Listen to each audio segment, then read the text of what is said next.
The palm leaves symbolize martyrdom, which some may be called upon to meet in defense of their faith. The branch of olives signifies the Christian peace, shalom. The white background is a symbol of PCC's sincerity and determination to achieve her aspirations, courage, love, peace, and dignity. Reverend Father Daniel N. Estacio, College President.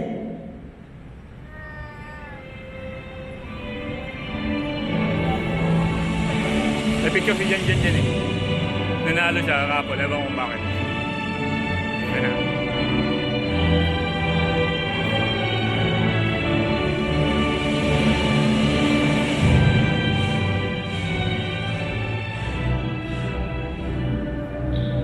Please stand for the entrance of colors.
Nahilo.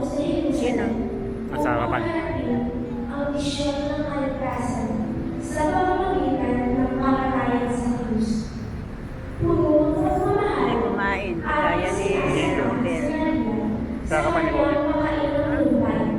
Habang tinatanaw ang kanilang Dapat kumain. Nilihim isang COC sa harapan ni Bobby. Isang lupa